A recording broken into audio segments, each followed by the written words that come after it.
Jamal Abdel Nasser a renversé la monarchie en Égypte parce que c'était une monarchie étrangère.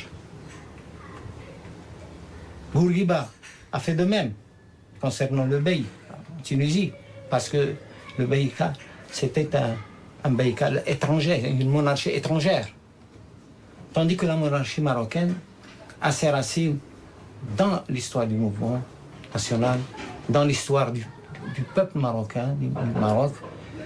Et le peuple marocain est très attaché à ce régime. Dans ses mémoires, rédigés 30 ans plus tard, Hassan II décrit Ben Barka comme un joyeux compagnon qui restait parfois danser le soir au palais. Il précise qu'il le tutoyait, qu'il l'admirait. Il le définit comme une très belle mécanique intellectuelle qui n'avait qu'un seul défaut, celui d'être impatient. Je pense qu'à ce moment-là, il n'y avait pas de friction, il n'y avait pas de... D'ailleurs, même au moment, enfin, pour autant que je me souvienne, même quand Ben Barka a pris le large, il n'y a jamais eu vraiment de friction. Et je n'ai jamais entendu Sa Majesté Hassan II dire du mal. Et je ne peux pas imaginer qu'il ait pu un seul instant penser à lui nuire, au contraire. التحالف اللي موجود ما بين الحركة الاستقلالية في الثلاثينات مع المؤسسة الملكية كان تحالف ما مبنيش على وثيقة ديال برنامج، مبني على تحالف ديال البيعة. وهذا الخطأ اللي ارتكبته الحركة الوطنية، واللي من بعد ما جا الاستقلال أصبح الملك هو اللي في يدو كل شيء، هو اللي تفوض، هو اللي ياخذ الشرعية ديال، هو اللي تيبني المؤسسات. هذا من الأخطاء اللي ارتكبتها الحركة الاستقلالية في هذا الميدان، بما فيهم المهدي بن بركة اللي هو من المسؤولين الأساسيين في الحزب. ولكن من بعد ما جاء الاستقلال عاد بدات التناقضات تتبرز، عاد بدات الصراعات على السلطة، الصراعات على المواقع. ديك الساعة المهدي في جناح اللي تيطلب إصلاحات جذرية. 3 ans après l'indépendance, l'Istiklal implose. La scission est dans l'air. Les dirigeants historiques ne veulent pas aller là où Ben Barka veut les emmener. C'est le cas de figure classique, jeune turc et vieux turban. Il n'était pas secrétaire général, mais il était le secrétaire du comité exécutif. C'était chez lui que se tenaient les archives, c'était chez lui que se prenaient les décisions d'organisation, c'était lui qui faisait tout ce travail-là. Et Mehdi avait l'appareil du parti en main. C'est lui qui prenait les contacts avec l'extérieur, c'est lui qui recevait les délégations, c'est lui qui orientait, qui faisait tout ce qui devait se faire. Mais il faut dire aussi que Mehdi Ben Barka n'a jamais été premier. Il a toujours eu à rendre compte ou à prendre les décisions d'ailleurs, soit du secrétaire général Balafrej, soit l'Yazidi, soit du groupe du comité exécutif, mais jamais tout seul, jamais premier. ما خديناش قرار ديال الخروج على الحزب. الحزب اللي بدا كيطرد، طرد المهدي، طرد عدد من المناضلين، وكان اجتماع ديال اللجنة المركزية اللي قلنا الرأي هو كيخص المؤسسات تأسس، كيخص الدستور يكون، كيخص السي علال الله يرحمه قال الآن واضح وأنه فيه الناس اللي ضد الملكية وفيه الناس اللي مع الملك. هذه مسألة أساسية في الحقيقة تفرضت، شكون اللي ضد الملك، هزوا يديكم، شكون اللي ضد الملك، شكون اللي مع الملك. Basri, figure mythique de la résistance. Bouhabid, fils de menuisier devenu ambassadeur et ministre. Ben Barka. Avec l'appui des syndicalistes et des étudiants, il crée l'Union nationale des forces populaires, une direction collégiale sans secrétaire général.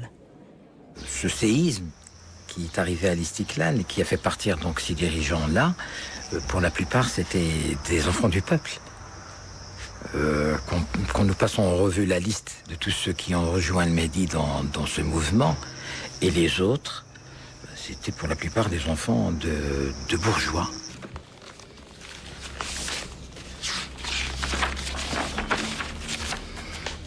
La naissance du NFP, c'est là, le 7 septembre 1959. Le slogan, l'ennemi du progrès et de la liberté, c'est le sectarisme, le mercantilisme politique.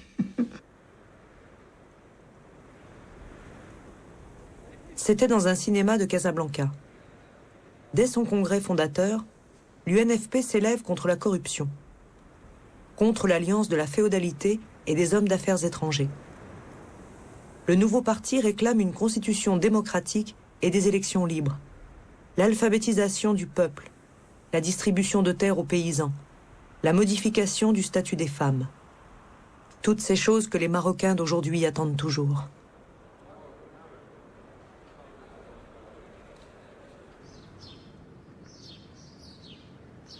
Trois mois plus tard, plusieurs membres fondateurs de l'UNFP sont arrêtés sous différents prétextes. Leur journal est interdit. Le gouvernement, qui est dirigé par un membre du parti, sera bientôt renvoyé. Ben Barka et ses amis avaient fait un grand pari. Ils l'ont perdu. Il y avait un refus, dès le départ, que le Maroc connaisse une force de gauche et une force de progrès. C'était très net. C'est pour cela que la répression est venue très rapidement. كانت فلسفة متاع بحال واحد كيشوف الجردة. يعني النوارة اللي تفتحت وممكن يشموا الناس الرائحة متاعها كي خصها تقطع. L'exil. Ben Barka le choisit volontairement, par précaution. 4 ans après l'indépendance, il cherche refuge dans l'ancienne métropole.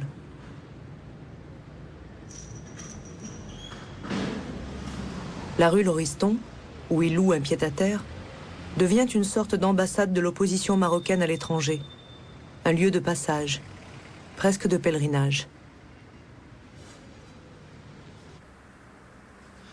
Cette photo date du 14 juillet 1960.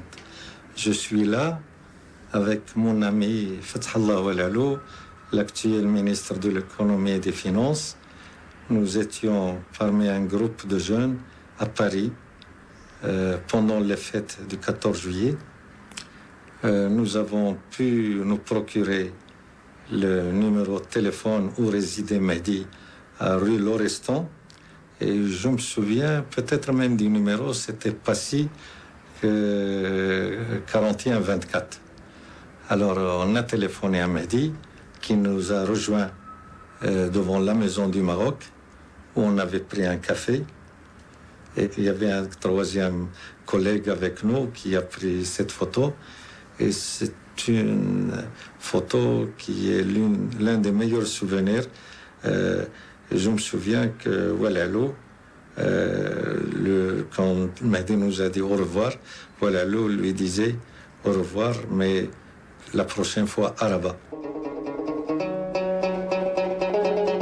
Loin du Maroc, les talents d'organisateurs de Ben Barka vont trouver à s'employer sur une plus large échelle. Le Fonds de solidarité afro-asiatique a besoin d'hommes d'appareil. La guerre froide s'est installée, le non-alignement se cherche. Ben Barka réunit tous les suffrages. Il est nommé au comité exécutif de l'organisation. Pour l'UNFP, c'est un formidable succès. Pour Ben Barka, c'est l'ouverture d'une fulgurante carrière internationale et sans doute le début d'un compte à rebours vers la mort.